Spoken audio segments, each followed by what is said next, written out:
Hello dear students, हम लोग class 11th के मैथमेटिक्स का चैप्टर 10 यानी कि स्ट्रेट लाइंस के एक्सरसाइज 10.3 के 1 से लेके 15 तक के सारे प्रॉब्लम्स को सॉल्व कर चुके थे। आज हम लोग प्रॉब्लम नंबर 16 से आगे बढ़ते हैं। तो देखिए स्टूडेंट्स, प्रॉब्लम नंबर 16 क्या है। If P and Q are the lengths of perpendiculars from the origin to the lines x cos theta minus y sin theta is equal to k cos 2 theta and x sec theta plus y cosec theta is equal to k। मतलब क्या दिया हुआ है, जरा देखिए। मैं आप लोगों को फिगर से समझाती हूँ ताकि अच्छे से आप लोगों को समझ में आ जाए। सबसे पहले तो हम इस तरह से कोऑर्डिनेट प्लेन बना लेंगे, ठीक है। एक लाइन है ये L1, एक अनदर लाइन है L2। लाइन L1 का इक्वेशन हमें दिया हुआ है, क्या दिया हुआ है, x cos theta minus y sin theta is equal to k cos 2 theta. और इस लाइन L1 पे ओरिजिन से डाले गए परपेंडिकुलर OM का लेंथ हमें दिया हुआ है कितना, P। फिर एक अनदर लाइन का इक्वेशन दिया हुआ है L2 का, क्या दिया हुआ है, x sec theta plus y cosec theta is equal to k। x sec theta plus y cosec theta is equal to k। ये सेकेंड लाइन का इक्वेशन दिया हुआ है और ओरिजिन से लाइन L2 पे डाले गए परपेंडिकुलर का लेंथ हमें गिवन है। O से ON ये परपेंडिकुलर है तो इसका लेंथ हमें गिवन है Q, ठीक है। इतना सब हमें पता है। अब देखिए हमें क्या करना है, proof that p square plus 4q square is equal to k square. हमें दिखाना है कि p square plus 4q square is equal to k square होगा।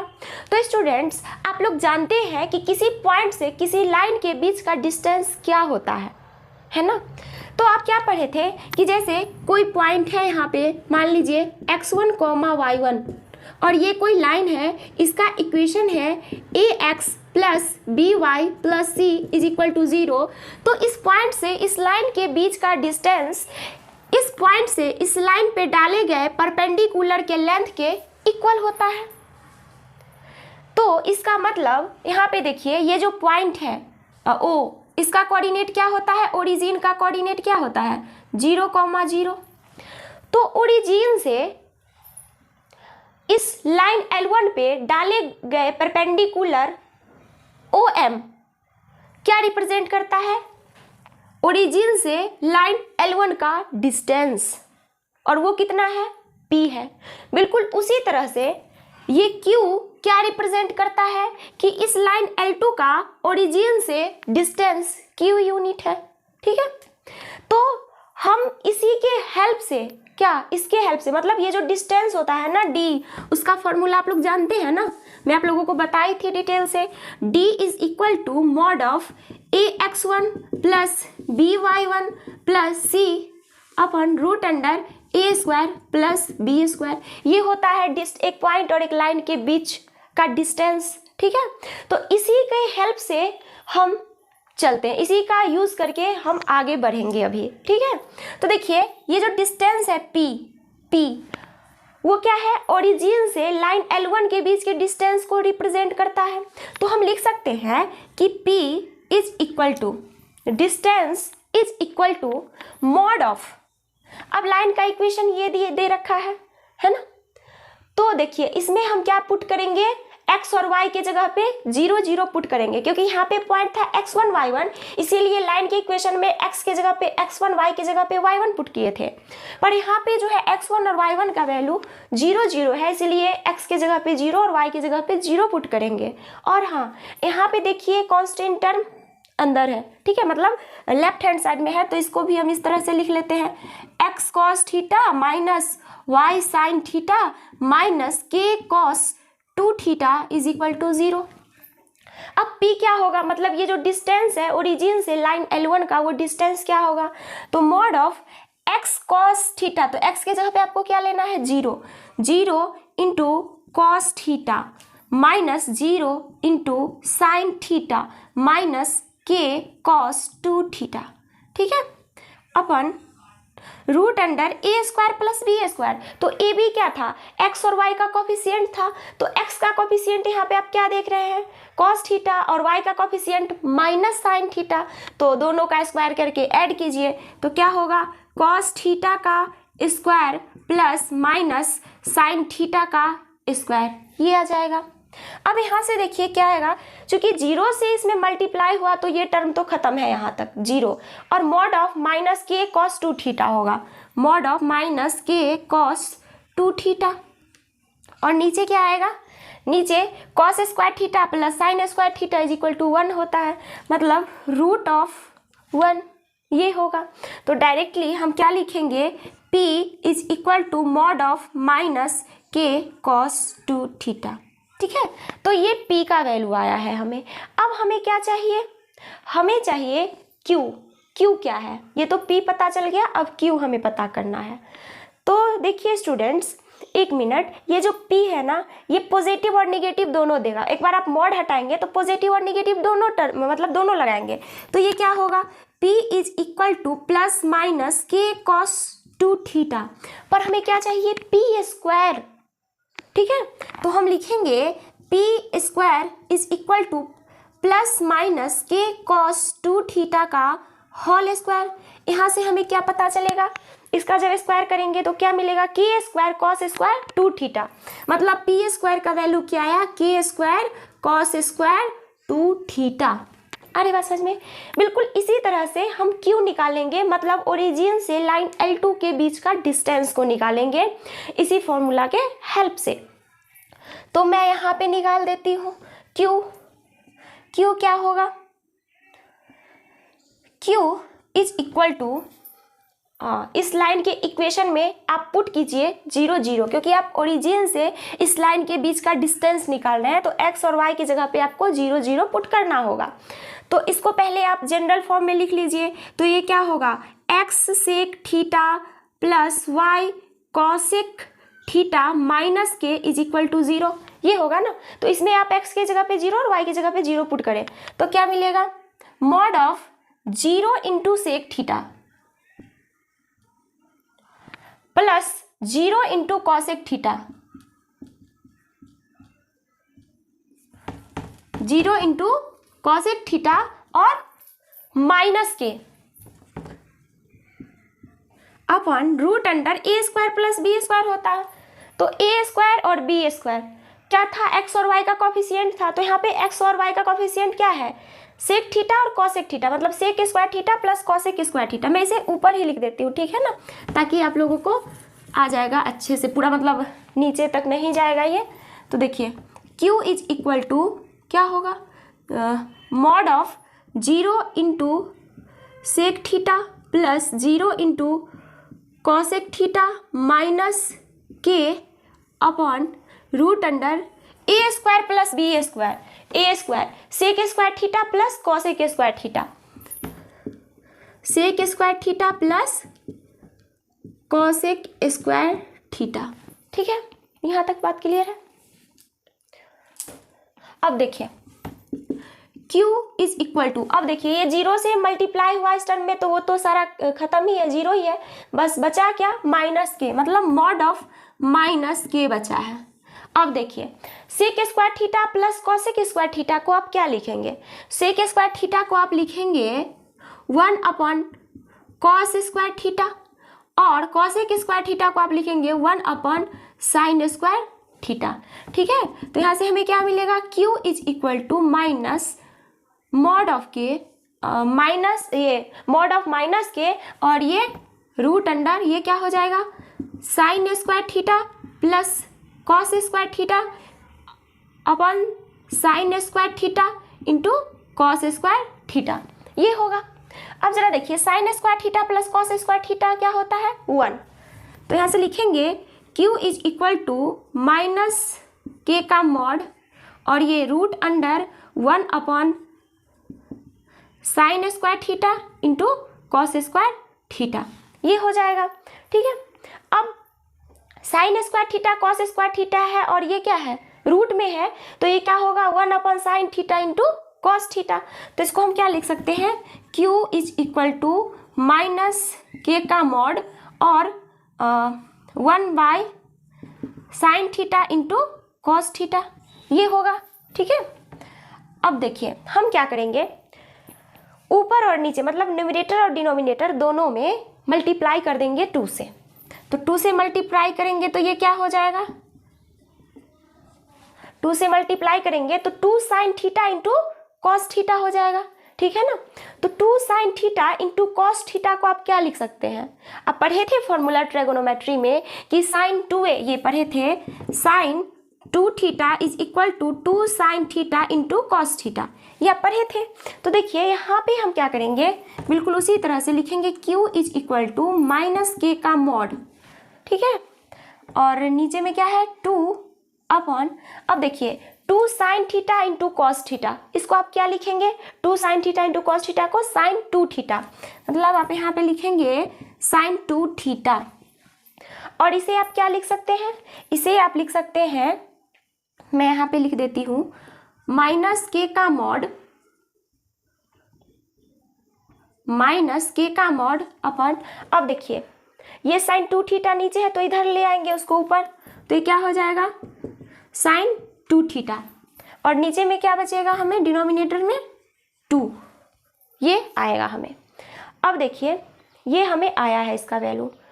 तो एक चीज़ और यहाँ पे देखिए, अगर आपको ये डायरेक्टली, अब ये sin 2 थीटा आप सोचिएगा यहाँ पे कैसे आ गया, तो आप सीधे ये समझिए कि जब न्यूमरेटर, ये मेन है sin बटा का, तो देखिए न्यूमरेटर जो कि माइनस के का मॉड है उसमें sin 2 थीटा से मल्टीप्लाई कीजिए, और डिनोमिनेटर जो कि 2 अपन sin 2 थीटा उसमें sin 2 थीटा से मल्टीप्लाई कीजिए, तो न्यूमरेटर क्या होगा माइनस के का मॉड इंटू sin 2 थीटा, और डिनोमिनेटर में जब आप sin 2 थीटा से मल्टीप्लाई करेंगे तो sin 2 थीटा से sin 2 थीटा कैंसिल हो जाएगा, और नीचे हमें क्या बचेगा डिनोमिनेटर में 2।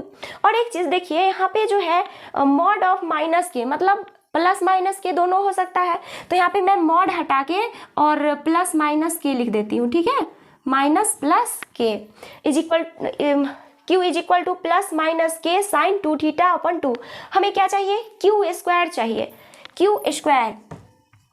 तो q स्क्वायर क्या होगा, प्लस के रहे या माइनस के रहे उससे क्या फर्क पड़ता है, स्क्वायर करेंगे तो के स्क्वायर ही होगा ना, माइनस के का स्क्वायर करेंगे तो के स्क्वायर ही होगा, और प्लस के का स्क्वायर करेंगे तो के स्क्वायर ही होगा, और ये sin स्क्वायर 2 थीटा, तो ये होगा के स्क्वायर sin स्क्वायर 2 थीटा अपन 4।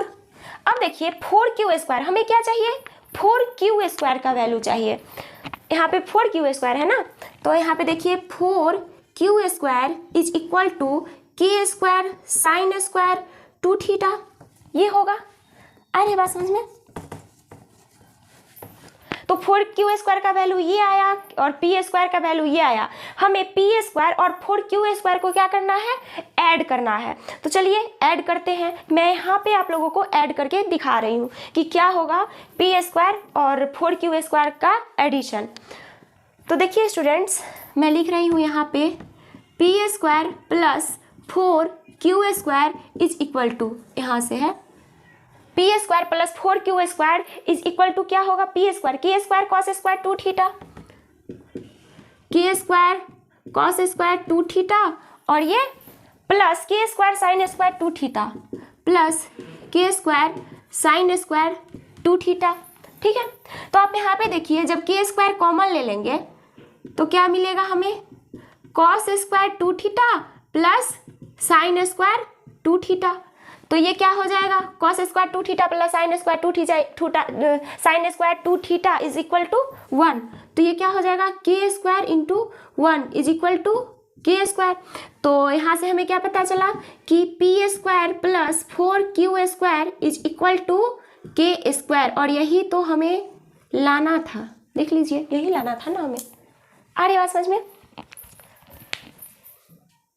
नेक्स्ट क्वेश्चन नंबर 17 क्या है जरा देखिए, इन द ट्रायंगल ABC, बनाते भी हम चलेंगे फिगर,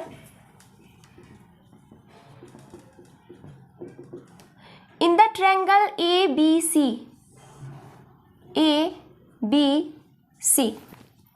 विथ वर्टिसेस A का वर्टिक ये क्या दिया हुआ है 2 3, B का कोऑर्डिनेट क्या है 4, -1 और C का कोऑर्डिनेट क्या है 1, 2। Find the equation and length of altitude from the vertex.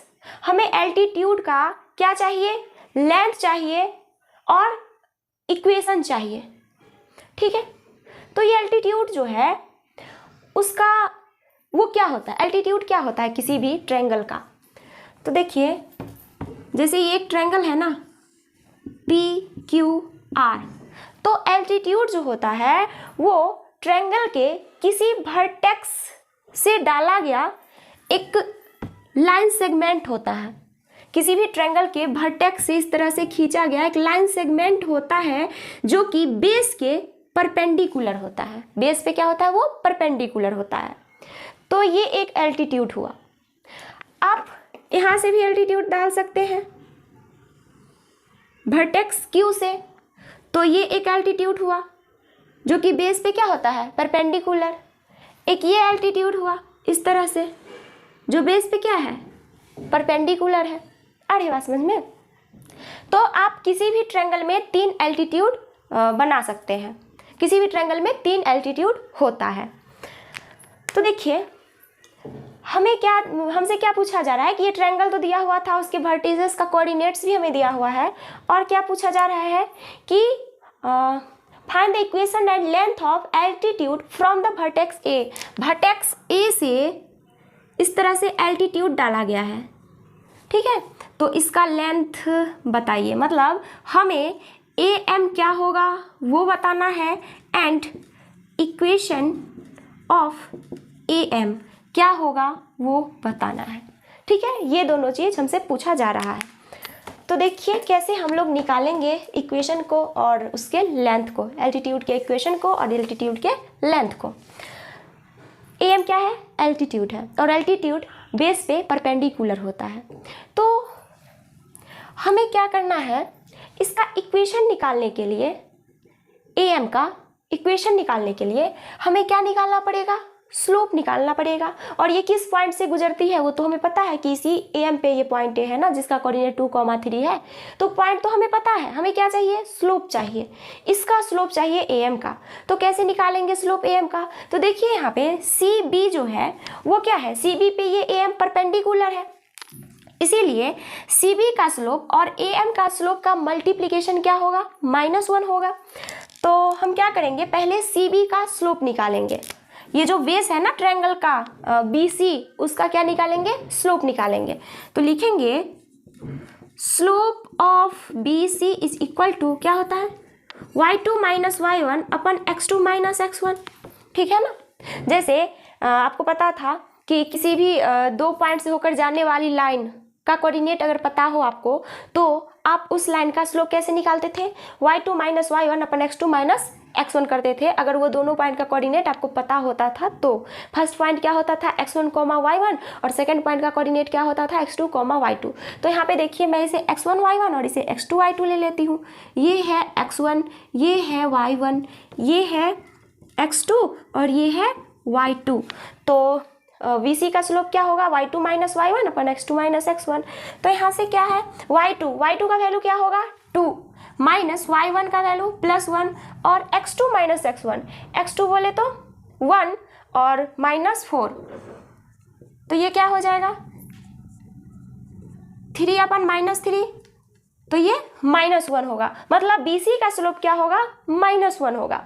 और आप यहाँ पे देख रहे हैं कि AM परपेंडिकुलर है BC पे, लिखेंगे AM is perpendicular on BC। ठीक है, इसीलिए स्लोप का मल्टीप्लिकेशन क्या होगा, -1 होगा। तो इसीलिए मैं यहाँ पे लिख देती हूँ slope of AM into slope of BC is equal to -1 होगा। और AM का स्लोप तो हमें पता नहीं है, slope of AM into slope of BC is equal to -1। तो यहाँ से लिख सकते हैं ना हम, slope of AM is equal to slope of -1 upon slope of BC, -1 upon slope of BC, और BC का स्लोप कितना आया है, -1, यानी कि -1 अपॉन -1, ये क्या होगा 1, यानी कि एल्टीट्यूड जो है उसका स्लोप क्या है 1 और एल्टीट्यूड किस पॉइंट से होके गुजरती है 2,3 से। तो आप एल्टीट्यूड का इक्वेशन बता सकते हैं। तो कैसे बताइएगा इक्वेशन? तो देखिए ये स्लोप है और ये क्या है किस पॉइंट से होके गुजरती है वो पता है आपको। तो यहाँ पे मैं लिख देती हूँ इसका स्लोप ऑफ एम, यहाँ पे तो लिखा हुआ है slope of M is equal to 1 और एम जो है ए से होके गुजरती है, इसीलिए इक्वेशन ऑफ ए एम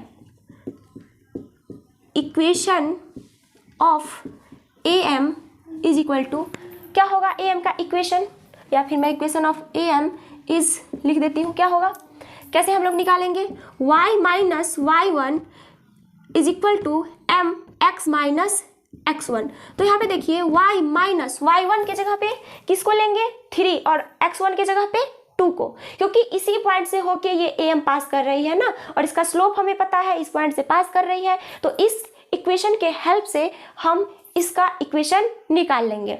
तो y माइनस y1 का वैल्यू 3 इज इक्वल टू 1, क्योंकि इसका स्लोप क्या आया है 1 आया है। x माइनस x1 का वैल्यू 2, तो यहाँ से हमें क्या मिलेगा y minus 3 is equal to x minus 2।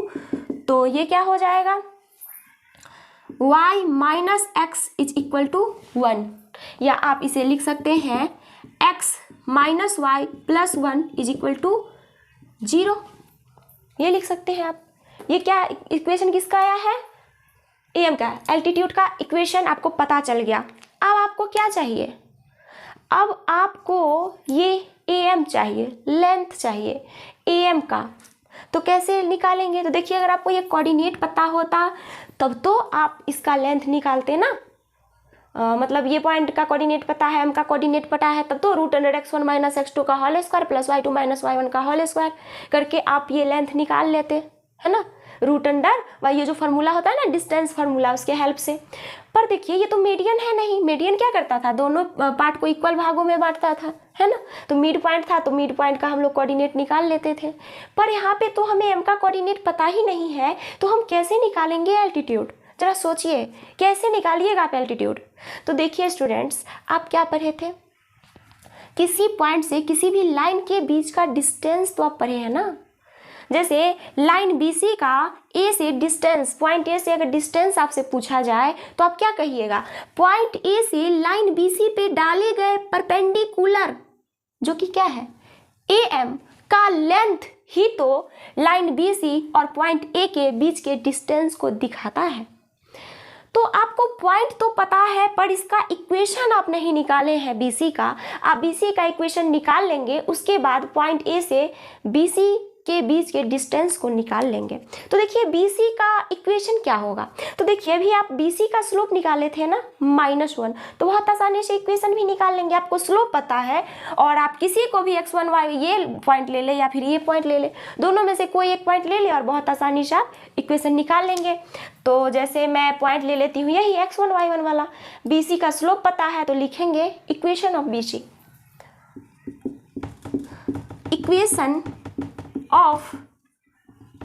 Equation of BC। BC क्या है, ट्रायंगल का बेस है, ठीक है। Equation of BC is equal to, या फिर इज क्या होगा उसी फार्मूला से, y minus y1 is equal to m x minus x1। तो यहाँ से देखिए स्टूडेंट्स, y माइनस y1 का वैल्यू क्या है +1 हो जाएगा क्योंकि -1 है, और स्लोप क्या आया था आपको BC का स्लोप आया था -1। तो ये क्या हो जाएगा, यहाँ पे लिखेंगे -1x माइनस x1 क्या है 4, तो ये लिखेंगे। और यहाँ से y plus 1 is equal to -x plus 4, तो ये क्या होगा x plus y is equal to 3। ये है किसका इक्वेशन BC का, या फिर आप इसे -3 इज इक्वल टू 0 भी लिख सकते हैं। आ रही है बात समझ में, x plus y -3 is equal to 0।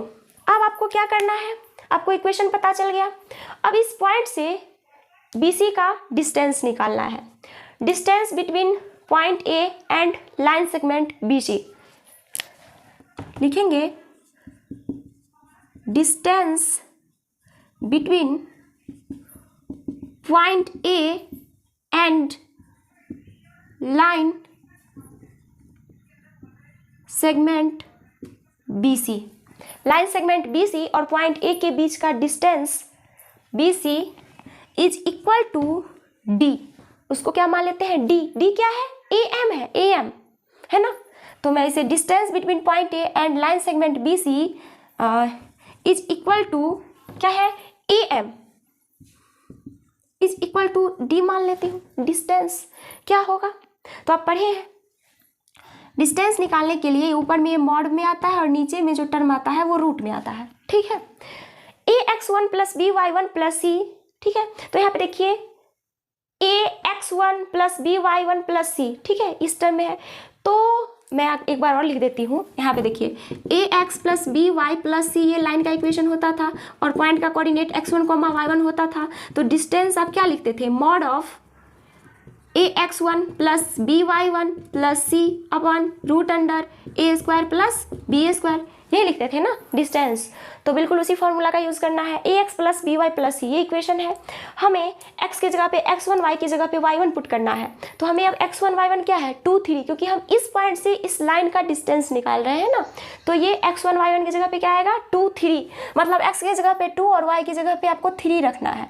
तो 2 + 3 - 3 ये हो जाएगा। अरे बात समझ में। अब जरा देखिए नीचे में क्या आएगा, coefficient of x and coefficient of y के स्क्वायर का सम। तो एक्स का कोफिशिएंट 1 का स्क्वायर प्लस वाई का कोफिशिएंट 1 का स्क्वायर, तो ये क्या आएगा, ये तो कैंसिल हो जाएगा। मॉड ऑफ 2 अपॉन ये क्या होगा √2, ठीक है। और आप कहिएगा मॉड से तो प्लस माइनस दोनों टर्म आते हैं, एक बार प्लस ले लीजिए एक बार माइनस, लेकिन याद कीजिए आप माइनस नहीं ले सकते क्योंकि डिस्टेंस निगेटिव नहीं होता है, आप सिर्फ पॉजिटिव वैल्यू लेंगे। तो ये क्या होगा 2 अपॉन √2, यानी कि ये क्या होगा √2। तो √2 क्या आया, एल्टीट्यूड का लेंथ आया और ये इक्वेशन है। और ये बात समझ में, तो इसे आप लोग नोट कर लीजिए। एक्सरसाइज 10.3 का सबसे लास्ट क्वेश्चन 18 नंबर देखिए क्या है। If P is the length of perpendicular from the origin to the line whose intercepts on the axis are A and B, मतलब कि कोई लाइन है इस तरह से, मैं फिगर बनाते चलती हूँ।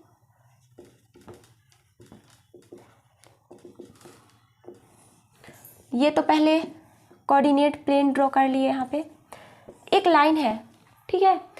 If P is the length of perpendicular from the origin to the line whose intercepts on the axis are A and B, ये लाइन है, ठीक है, लाइन L। ये लाइन L का x इंटरसेप्ट A है, मतलब यहाँ से लेके यहाँ तक का जो लेंथ है ना वो A है और ये है B, ठीक है, ये लेंथ जो है वो B है। अरे बात समझ में। और क्या दिया हुआ है, ओरिजिन से उस लाइन L पे डाले गए परपेंडिकुलर का लेंथ क्या है P है, OM = P। ये सारी चीज़ें दिया हुआ है, हमें क्या दिखाना है 1/P² = 1/A² + 1/B²। तो देखिए स्टूडेंट्स, इस लाइन का x इंटरसेप्ट और y इंटरसेप्ट हमें गिवन है। तो आप इंटरसेप्ट फॉर्म में लाइन का इक्वेशन पढ़े थे कि जब किसी लाइन का x इंटरसेप्ट a यूनिट और y इंटरसेप्ट b यूनिट हो तो उस लाइन का इक्वेशन क्या होता है, लिखेंगे equation of line L is equal to x/a + y/b = 1। Line L is x/a + y/b = 1, ये होगा। तो ये तो इंटरसेप्ट फॉर्म में है। तो ये इक्वेशन जो है लाइन L का वो हमें पता है, तो ये इक्वेशन पता है और ओरिजिन का कोऑर्डिनेट हमें पता है। तो ओरिजिन से उस लाइन का जो डिस्टेंस है P वो क्या होगा, वो तो पता है कि P है, लेकिन P किसके इक्वल होगा वो हम निकालेंगे। तो पहले हमें क्या करना होगा, लाइन के इक्वेशन को जनरल फॉर्म में चेंज करना होगा, मतलब ax + by + c = 0 के फॉर्म में चेंज करना होगा। ये तो इंटरसेप्ट फॉर्म है ना, तो चलिए इसे उस फॉर्म में चेंज करें जनरल फॉर्म में। तो ये क्या होगा, नीचे इसका एलसीएम ले लीजिए, तो ये AB, तो ये क्या हो जाएगा bx + ay = 1। यहाँ से हमें क्या मिलेगा b x plus a y is equal to a b, b x plus a y minus a b is equal to 0। ये लाइन है और ये पॉइंट है, तो हम लिखेंगे distance between origin and line L is equal to P, और वो किसके इक्वल होगा वो निकालेंगे। तो लिखेंगे distance between origin and line L is equal to क्या होगा P, और वो P क्या होगा, तो देखिए P is equal to mod of, पहले लाइन का इक्वेशन बताइए, उसमें लाइन की इक्वेशन में x की जगह पे 0 और y की जगह पे 0 पुट कीजिए, क्योंकि आप जानते हैं कि ओरिजिन का कोऑर्डिनेट 0,0 होता है, मतलब x1 y1 का वैल्यू 0 है। तो यहाँ पे आप पुट कीजिए x और y की जगह पे 0, तो b into 0 plus a into 0 minus a b, b into 0 plus a into 0 minus a b upon root under a square plus b square. तो ए स्क्वायर और बी स्क्वायर क्या होता है, एक्स और वाई का कोफिशिएंट, तो root under b square plus a square ये होगा। यहाँ से p इज इक्वल टू क्या होगा, mod of minus a b upon root under a square plus b square. और जब आप p स्क्वायर करेंगे तो क्या होगा, देखिए यहाँ पे मॉड है, तो मॉड हटेगा तो प्लस माइनस में टर्म आएगा, तो ये लिख सकते हैं ना plus minus a b upon root under a square plus b square. तो पी स्क्वायर क्या होगा, a square b square upon A square plus b square. इसको अब आपको सॉल्व करना है, तो देखिए आप क्या लिख सकते हैं, a square b square into p square is equal to a square into b square. अब आप क्या कीजिए, दोनों side a square into b square से डिवाइड दीजिए, तो कीजिए divide a square b square से और इधर भी ए स्क्वायर बी स्क्वायर से, तो ये क्या हो जाएगा, डिवाइड कीजिएगा तो a square upon A square into b square, तो ये क्या होगा 1 अपन बी स्क्वायर और ये प्लस 1 अपन ए स्क्वायर, और इसके साथ क्या है p square is equal to ये क्या होगा 1। तो यहाँ से आप क्या लिख सकते हैं, हमें लाना क्या है ये, तो यहाँ से आप क्या लिख सकते हैं 1 upon A square plus 1 upon B square is equal to 1 upon P square, और इसे आप इस तरह से भी लिख सकते हैं 1 upon P square is equal to 1 upon A square plus 1 upon B square, और यही तो हमें दिखाना था। ठीक है, तो ये एक्सरसाइज खत्म हो गया। अब हम लोग नेक्स्ट वीडियो में मिसलेनियस एक्सरसाइज, ये स्ट्रेट लाइन है ना चैप्टर, उसके मिसलेनियस एक्सरसाइज को बनाएंगे, मिसलेनियस एक्सरसाइज की प्रॉब्लम्स को सॉल्व करेंगे।